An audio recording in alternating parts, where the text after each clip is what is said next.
Earlier today at approximately 8:40, and so I've asked to speak to you to give you the latest situation on what is going on and what we have been able to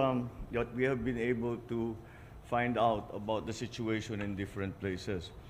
Mukhang malakas yung lindol kasi malaking ang 7.3, napakalakas na niyan. Hanggang Ilocos Sur, nag-approximately 6.0, which in the Richter scale, which is still a very strong earthquake. I have with me Yusek Solidum, there, and SND Faustino and DILG Abalos, so that they can give us the reports from on the technical aspects of what happened today from Philbox, and the reports that our policemen and other local executives have been providing us, and of course the NDRMC on the measures that we have taken to immediately provide support to the LGUs and of course the citizens that have been affected. I would have the Secretary of DSWD, Secretary Erwin Tulfo, is not here with us because he's already there. He left earlier. He left soon after the earthquake. Again, we are awaiting his report.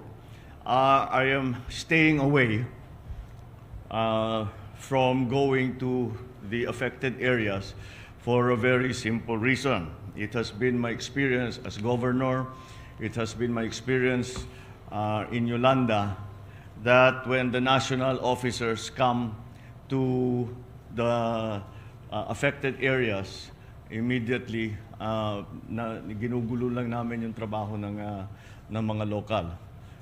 Yung halimbawa, pupunta ako doon, maghahanap pa ako ng pulis para pag-secure, kailangan ako i-meeting ng mga local officials, marami silang ginagawa. So I said, let them do their work. Let us wait for them to tell us what is going to be, what the true situation is, and maybe I can schedule a trip, perhaps tomorrow, as soon as possible. So now I'll turn the floor over to Yusek Solidum so he can explain to us exactly what happened in Abra this morning. Thank you. Thank you, Mr. President. At exactly 8:43 this morning, a magnitude 7.0, initially rated at 7.3, occurred in Abra. And the depth of the earthquake was 17 kilometers, so not so deep, shallow. And because of the magnitude of the earthquake, we consider it as a major earthquake. Anything greater than 7 is a major earthquake, and we would expect significant effects of this event. First, on the reported strength of the shaking, so far, the maximum intensity reported to us would be intensity 7 in Bocloc and Manabo, Abra, and this would be manifested by damages to houses and buildings and landslide, especially in the mountainous region. We also noticed intensity 6 in Vigan and other towns of Ilocos Sur like Sinait, Bantay, San Esteban, and in Nalawak, Pangasinan, and even Baguio City, and that would be nearby La Trinidad. The reason why there was significant damage in Vigan is that the foundation of the city is essentially sandy because of the big river that would flood the area from time to time. So there was amplification of the shaking, and many of the churches and historical buildings were damaged. Now, landslides are a problem, especially not only for earthquakes but during rain. So we have to make sure that areas that are affected by landslide and starting or incipient landslide should be avoided. Towns should actually investigate houses and buildings that were damaged to see if they can still be usable, and even those that don't have very obvious damage. So this will be the work po ng mga local engineer. There was a reported unusual wave in the coastal areas of La Union and Ilocos, this was not a tsunami po, no? Because a tsunami would be very high waves because of the uplift of the ocean floor due to an earthquake in the ocean. What happened was there was shaking of the island and the water, coastal water was shaken, so there was a minor seawater oscillation. Some of the waters actually entered some of the river. Mr. President, yun lang po report natin. All right, so that is the initial report from PhilVox on what has happened. Siguro next, I will ask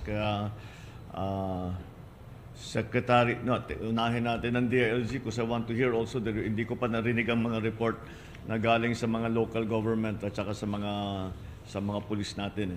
So maybe Sec Benher, you can brief us on what they have reported to you. Magandang hapon po, Mr. President, at sa lahat po ng mga nanonood, nakikinig po ngayon. Ito pong mga data na ito po'y kinumpile po natin. Ito'y galing sa mga local chief executives ng mga LGUs and of course, galing sa PNP at galing sa mga FAR. Kinos-reference po namin ito nang sa ganoon ay talagang ito'y exact po at tama. Ang affected regions po ay 1, 2, and CAR. 15 provinces are affected, 15 cities, 280 municipalities, 6,756 barangays. Ang initial reports po are there are road closures in some parts of Abra, power interruptions in Abra and Benguet, intermittent communication lines in Region 1, landslide in some parts of CAR, minor damages in other regions. Ito po ang initial report sa CAR. 29 municipal roads were damaged. 3 bridges in Abra are also reported to have been damaged. 173 buildings, both private and government, were also damaged.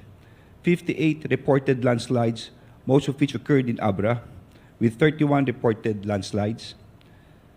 60 injured. And so far po, 4 po ang nabalita ang nasawian ng buhay, 4 deaths. Of these 4, 2 are in Benguet, 1 each in Abra and Mountain. 2 in Benguet, 1 in Abra, no? Yung sa Mountain Province po, ang cause niyan pagguho ng lupa. Pagguho po, opo. Sir, if I might also add, Mr. President, no, para lang, sandali lang po. Para lang pong maano po natin, ito lang po. Karamihan kasi pagguho eh. Okay. Yung unang casualty sa La Trinidad, natabunan ng lupa. Mukhang ganun din eh, kasi doon sa mga highland areas, ano yung lupa. Yes, sir. Mga lupa po. umuurong. Sir, i-breakdown ko lang po, ano. So, lumalabas sa Abra ay 3 tulay, 3 bridges. Sa buildings, ito lang iaano ko lang, sa Baguio, 33 were affected. Tapos 59 dito po sa Abra. Sa Apayao, 2. Tapos sa Benguet, 62. Pagkatapos po sa Kalinga, 7. And then sa Mountain Province 10 po. No? That's a total of 173. And of course, ang pinakamaraming landslide reported ay dito po sa Abra with 31. No? Ang mga injured po, pinakamarami din po sa Abra, sir, at 44. No? At yun po ang report po namin. Nakadeploy po ang mga kapulisyahan at mga bombero po at ang mga disaster risk na mga LGUs po sa mga lugar na ito. Thank you, Yes, Sec sir. Benher. Itutuloy ko na lang sa dahil naumpisahan na ni Sec Benher yung report sa mga sa mga daan. I've also received a initial report from the Department of Public Works and Highways on the condition of the roads in and out of the area, national roads especially. Sa Cannon Road is presently not passable. Palispis, yung Palispis area ng Marcos Highway is not possible. The Benguet Nueva Vizcaya Road as of now is not possible.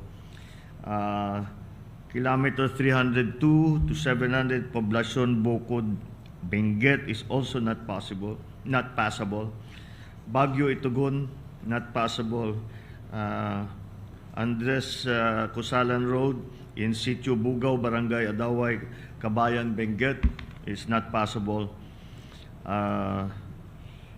Sa National Road, kilometer 297 plus 200, Belling, not possible.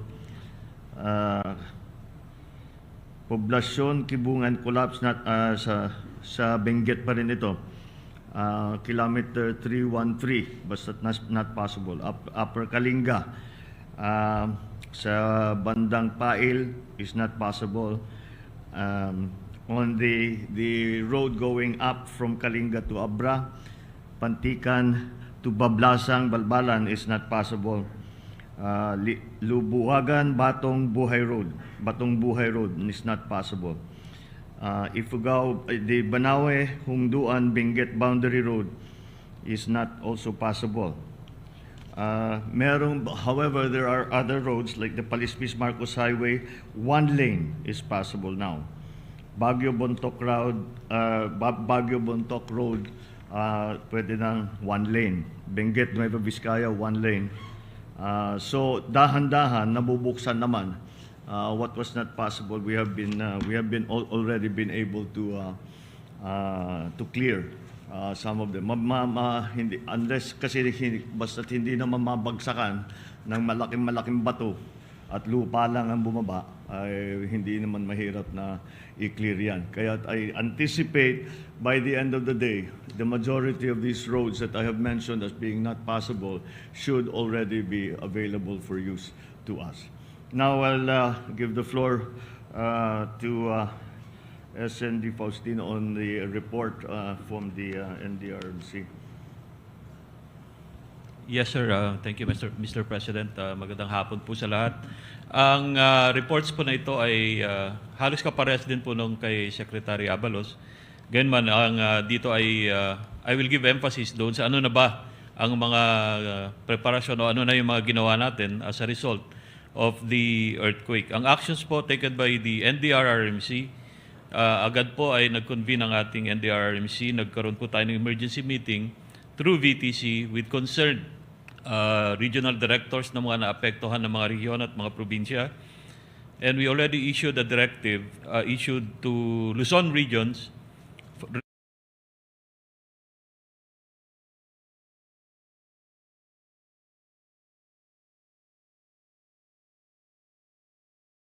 regarding the reiteration of response actions.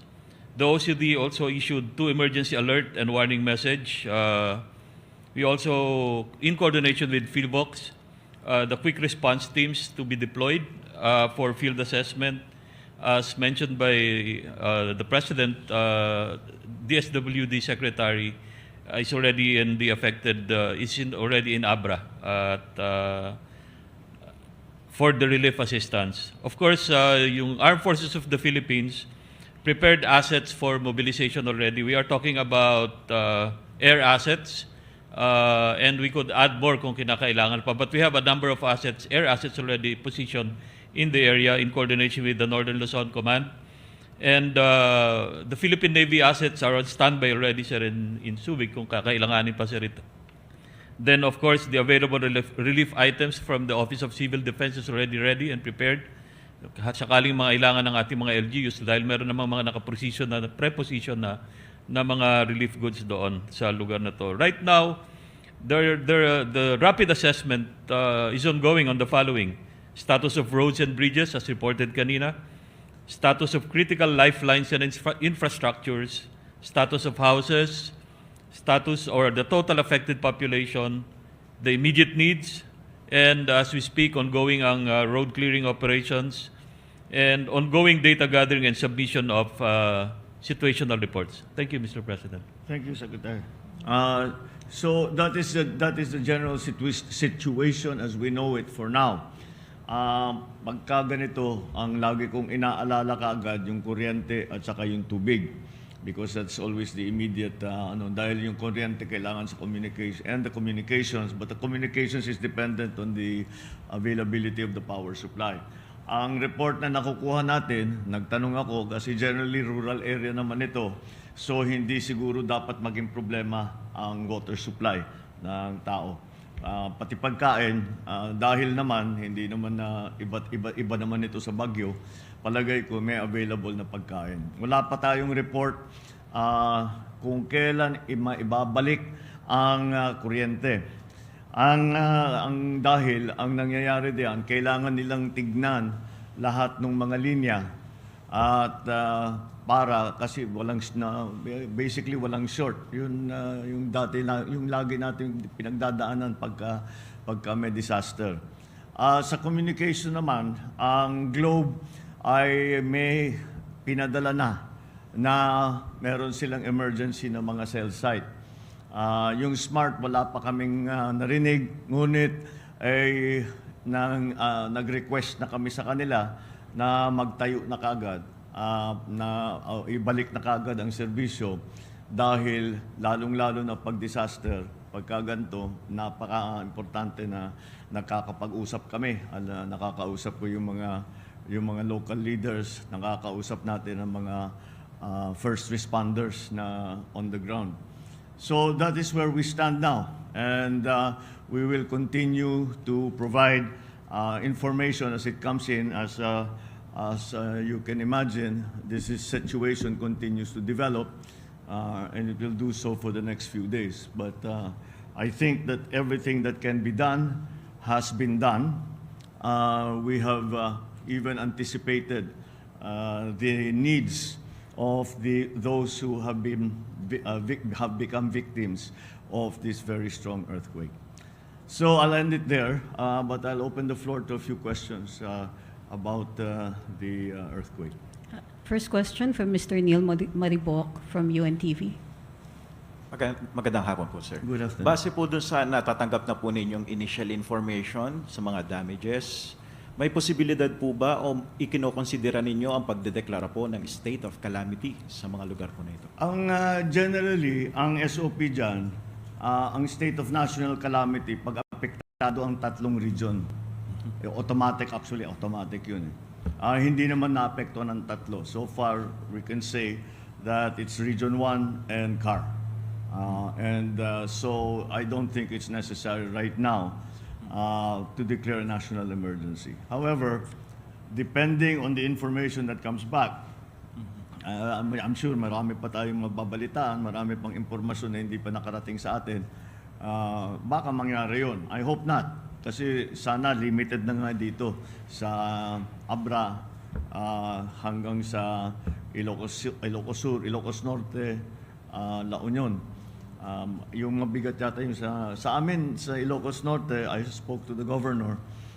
Sabi niya mukha namang so far may structural damage, wala namang kaming casualty. Yung La Union, yung sa Ilocos Sur, I'm sure nakita ninyo yung Bantay Church na malaki ang damage. Meron din structural damage sa mga bahay. Sa La Union naman mukhang hindi gaanong tinamaan. Perhaps because of the terrain structure as explained to us by Yusek Solidum.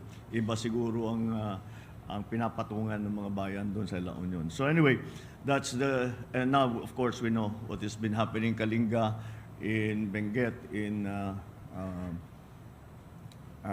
and in Baguio City, mukhang mukhang natamaan ng malakas. So we have to wait for those reports. But right now, hindi pa nangangailangan ng magdeklara ng national calamity. Thank you, sir. Thank you, Mr. Neil. Ms. Pia Gutierrez, ABS-CBN. Hi, sir.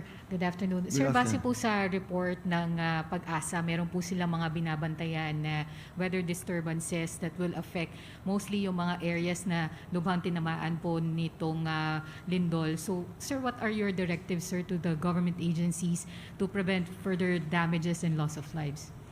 Good question. Kinakatakutan namin baka umulan. And kasi siguro naluwag na nga, that there'll be a great danger again of landslides. So binabantayan natin yan. Usually naman, na-identify natin kung saan yung areas of risk. So pwede nating bantayan. Huwag sanang umulan, at least for the next 2 days, para makapag-stabilize tayo ng mga, lalo na yung mga daan, pati yung mga, para ma-inspeksyon na rin yung mga bahay if they are safe to go back to. Pero siguro hindi pa ngayon. Dahil even if they are structurally safe to return, magkakaroon pa tayo ng aftershock. Baka doon naman magka-problema. If you remember, a while back, during the earthquake in Baguio, maraming namatay kasi akala nila tapos na, pumasok sila, inabutan sila ngayon ng aftershock. So that's what we are watching out for, both in the structures and in watching the danger of landslides. Maraming salamat, sir. Thank you. Ms. Cathy Valiente, Manila Times. Yes, sir. Mr. President, good afternoon po. Good afternoon. Para po sa kaalaman lang po ng ating mga kababayan, where were you po and what were you doing when the earthquake happened? I'm sorry? Nasaan daw po kayo, President, during the earthquake? I was in my office. Naririnig ko yung may chandelier na yun ang guide namin dito sa palasyo. Pag narinig mo yung chandelier na kumakalansing, then ibig sabihin may lindol. But it was very strong. It's stronger than the usual. Yes, sir. Follow-up lang, sir. What can the government do to ensure daw po yung National Building Code is enforced? Will you push for a review of the code? And lastly, sir, will you ask the Congress to pass the bill on Department of Disaster Resilience? Yes, precisely. Because as I said in the SONA, we have to recognize that we are disaster prone. And that's why, which leads me to the answer to your previous question, which is we have to be certain that our planning, hindi na natin mapalitan yung mga nakatayo na, but our planning for the future should include all the mitigation, all the science and the knowledge and the learnings on the mitigation of these kinds of disasters. Iba naman yung lindol, the real problem with the earthquake is hindi talaga tayo makapag-predict ng lindol. At least yung bagyo may warning. Yung lindol talagang bigla. So we just have to deal with it that way.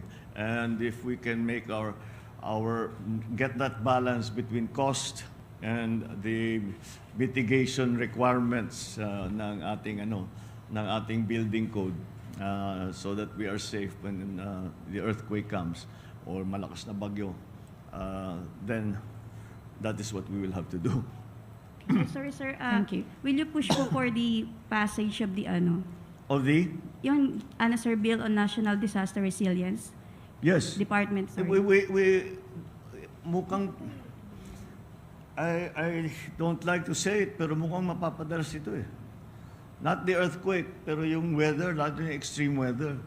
Kahit hindi bagyo, yung masyadong, nakikita nyo yung sa Europe, nakikita nyo sa Amerika, baka naman abutan tayo ng ganyan, yung napakainit masyado. So these are the things that we have to be careful. We need more capability than we have now. Magaling na tayo sa bagyo, marunong na tayo sa lindol. Pero ang mga dangers the dangers that the effects of climate change present are different. That's why we need a specialist agency. Thank you, sir. Thank you. Ms. Tuesday New, DZBB.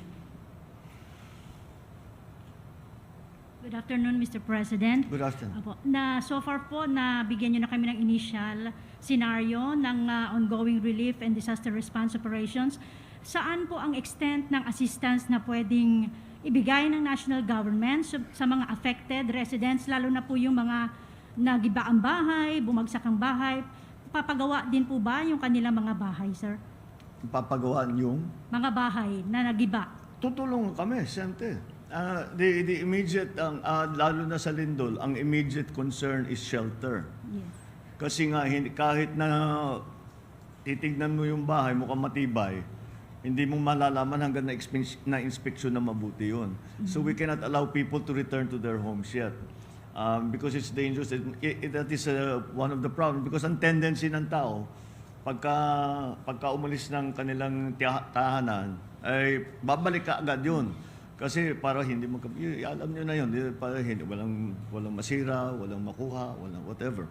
So we have to explain to them that ang kailangan muna ma-inspeksyon yung kanilang mga bahay, at bukod pa doon, kailangan na muna natin antayin na medyo matapos na yung mga aftershocks. Yusek Solidum tells me it'll be 2 or 3 days of significant aftershocks, after which magte-taper off. So, antayin na natin yung ilang araw. In the meantime, it is up to us, the government, to provide shelter for them, to be able to feed them while they are in the shelters, and to inspect their residences, their places of business, para makita natin kung pwede na silang bumalik, pwede magtrabaho ulit, pwede na bumalik sa kanilang mga bahay.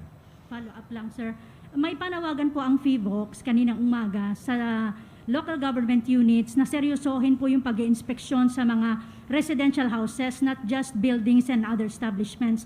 Would you issue a directive po sa DILG na gawin po itong at least regular inspections sa mga residential houses sa kanilang areas? There's no need. There is already an existing procedure for that. Ang problema, hindi ko minsan nagagawa, because we actually at the local government level, meron tayong mga engineer pero not necessarily qualified sila para tumingin sa building at sasabihin safe ito pag nagkalindol, hanggang Richter scale 6 pwede ito, hanggang ganito. Wala tayong sa local level, wala tayong ganun, kaya hindi nagagawa. So we will just have to, I think the better way is to educate people na wag kayo magtatayo ng bahay sa delikadong lugar. Make sure that maayos yung mga materials na ginagamit at maging matibay para pag sakali mang magkalindol o magkabagyo, o ay hindi naman kayo mabiktima. So yes, it's something that we would like to be able to do. We have yet to have the capability to do it extensively. Sa urban areas nagagawa, pero sa rural areas hindi gaano. Thank you, sir. Maraming salamat. That's all for Thank today, Mr. President. Yeah? Yeah. That's it? All right? Oh, there's one more. Oh, yes, okay, go ahead. One. Thank you, Mr. President. Katrina Domingo from ABS-CBN News. Mr. President, we have an initial assessment regarding the cost of infrastructure and agricultural damage incurred after the quake. Wala pa. We haven't yet got the estimates. That will take some days. Kasi kailangan yung mga sa agriculture, yung mga upag, mga MAU, kailangan iikot yan sa lahat ng lugar. Again, ang worry ko dito ay hindi yung tanim, kung hindi yung irrigation systems, kung ano yung nasira. Kasi pag lindol, yun ang tinatamaan eh. And then, yeah, that for me, in terms of the agricultural sector, that for me is going to be the greatest concern. Sir, Kasi malapit ng taniman. Sir, two-prong follow-up question. First, aside from the provision of shelter and food, will the government also be providing cash incentives or cash allowances to rebuild their homes? And how much of an additional budget are we looking at to address the situation? We haven't made those calculations yet. But siyempre, we have all of the mechanisms that have been put in place for the pandemic, and so they are also in place. And if you know, IX is for all citizens in a precarious situation. So it does not necessarily mean that they got sick with COVID. It means basta't nalagay sila sa alanganing posisyon. So that will apply. Siguro that will be most relevant to those who have, for whatever reason, yung mga kanilang mga opisina or yung kanilang mga tindahan ay nasira, hindi sila makapagbukas. Mangangailangan talaga dahil wala silang hinahanap buhay. So I'm sure the social programs will then come into play. Definitely, sir, we have an available budget. And do we have a ballpark figure of how much we can still spend? I think especially in terms of what we're anticipating after this earthquake, I think we should be able to cover it. Thank you, sir. Salamat. Thank you. Thank Thank you you all very very much. much. Good afternoon. Thank you.